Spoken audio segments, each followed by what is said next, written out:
Hi, this is Mr. H, and I want to thank the Hot 120 Degrees staff for bringing me out to talk about, the hot topics of the day. Um, Today, I just want to kind of go through my letter with Kobe Bryant, to Kobe Bryant. A lot has gone on in the last 14 days or so. Um,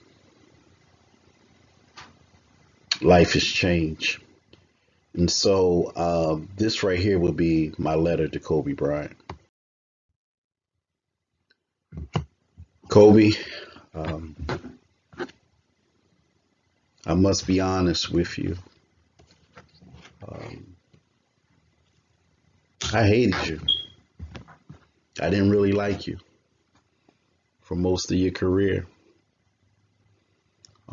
It wasn't that type of personal hate, as if you did something to me or I didn't like something about you personally.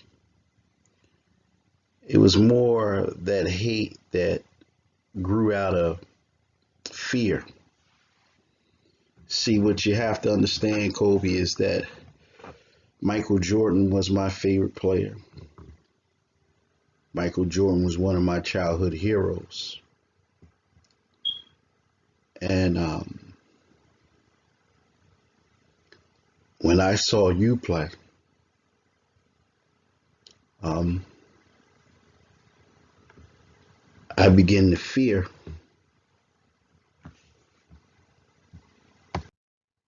that you would dethrone my hero. So, like most kids who love their heroes, they never wanted to see their heroes dethroned. So, when I saw you as a threat. So, I hated you.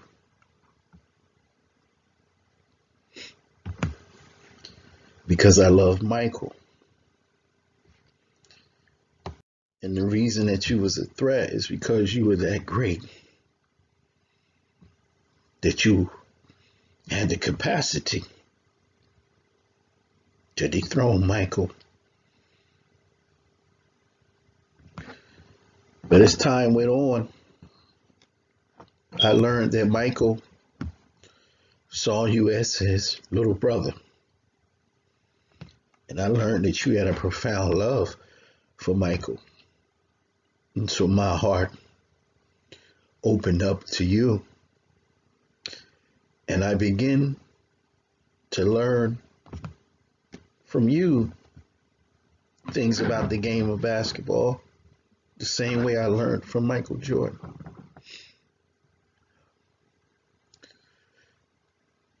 You were great, Kobe. And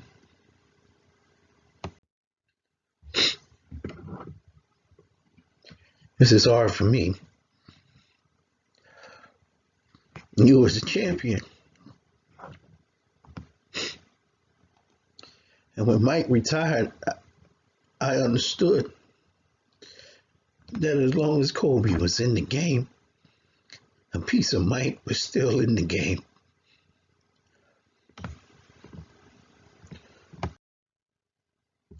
The man you become, man, the family man, the businessman, I learned from all that. And it was something that taught me many lessons, bro.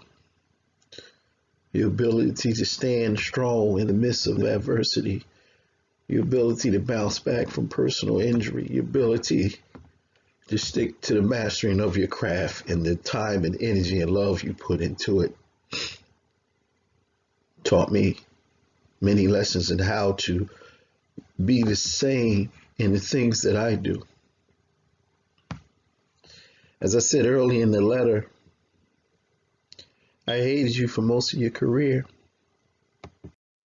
but I must tell the truth. On the day you retired, I cried crocodile tears because I knew that there would be nobody left in the game that loved it like you. I knew that will be, even though you were retiring, to me it was the official retirement of Michael Jordan, because no other player that admired Jordan like that, playing and learning, mimicking some of his moves and the level of play. So I cried because that day the game of basketball died for me. I wished you happiness in retirement, but I was sad that you left. Not to take nothing from this new generation, but the game is not as hard as it used to be. For instance, that Kobe the hand check is no longer there. They got restricted areas with fouls. If you foul too hard the first time, it might be a flagrant foul. You foul too hard the second time, you ejected out the game. It ain't the same. And I knew that one of the pillars of the game had just left the court. When I found out that Mike saw you as his little brother, my heart opened up to you. I began to love you, because on the other side of that hate, I always loved you. I just didn't want you to dethrone my man. I'm crying because I too am a family man. I too have children. And I too have transported my kids to the AAU game, and sometimes leaving late, and we got to rush to get there, and the pressure of the traffic. So I understand what you were doing that day when you was in that helicopter. I've done it in cards, bro, but I've never been in an accident, bro. I'm so sad.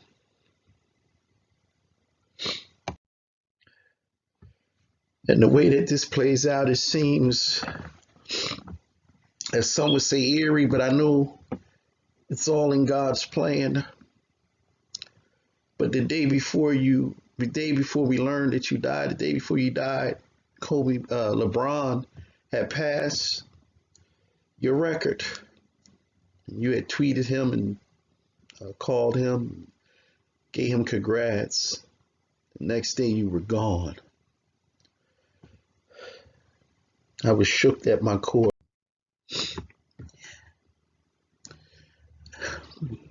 Why my man had to go out like that?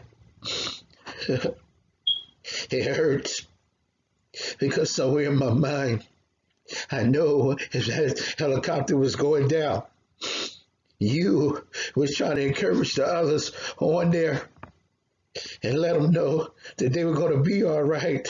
Whether you knew or not, you had faith. As a man, I can see, and I know you will encourage them that it's going to be all right. And at the end of the day, even though it's tragic, it's going to be all right, Kobe. Let your spirit go to God, brother. We're going to be all right. You left us 20 years of a blueprint to follow. We heard, man, Gigi was in the plane, the mother kids was in the plane. And we heard that you went out like that. We are sad. Kobe, we are angry. We felt powerless. And for the first time in my life,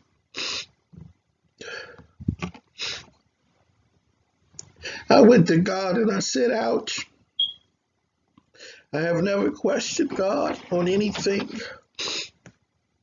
that has ever happened. But this shook me at the core, and I went to God and said, ouch. I just prayed and said, ouch, God, this hurts. And I believe in the sovereignty of God, and I know through it all we'll make it. But know, man, that when you died, on that helicopter, a part of us died. And I ain't ever cried in public like this. But you're worthy of my tears, because you were great. And we hurt. And we sad. And we're angry that you died. We was angry when others died. Biggie, Tupac, Juice WRLD, Extension, Nipsey Hussle. But with all them, we had somebody to blame. With you, couldn't blame nobody.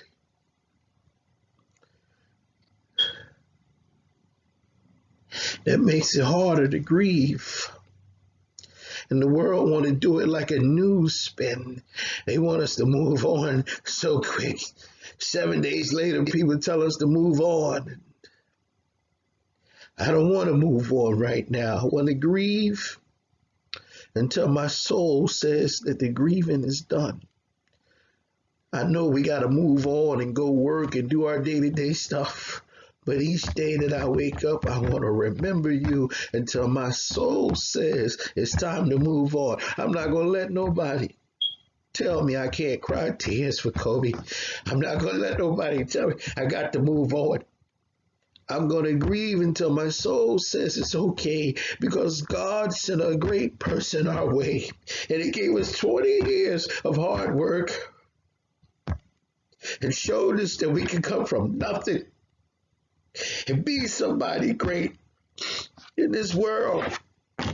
Kobe, I want you to rest in peace, even though some of these people won't allow you to rest in peace.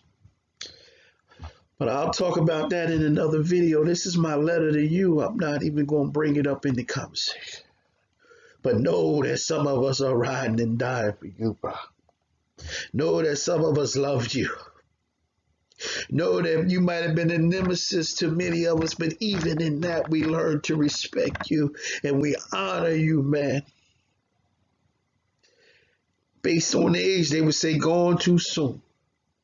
But based on the body of work that you left, you got everything done that you came to do.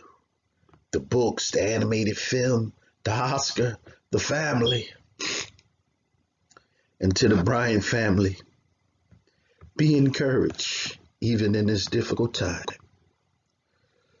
I got faith that God will get you through. I got faith that God is going to get me through.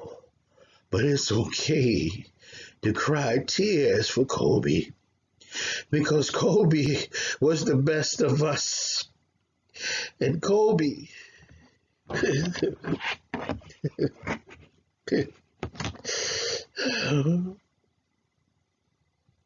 I will just remember the good that he did.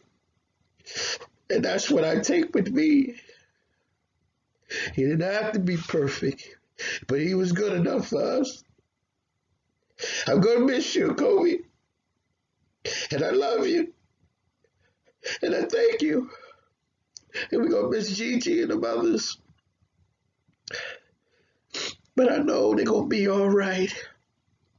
For the Lord has at his soul. Mama,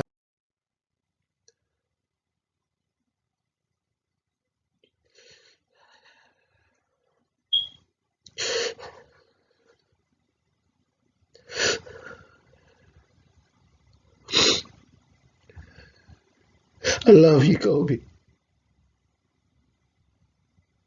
Thank you.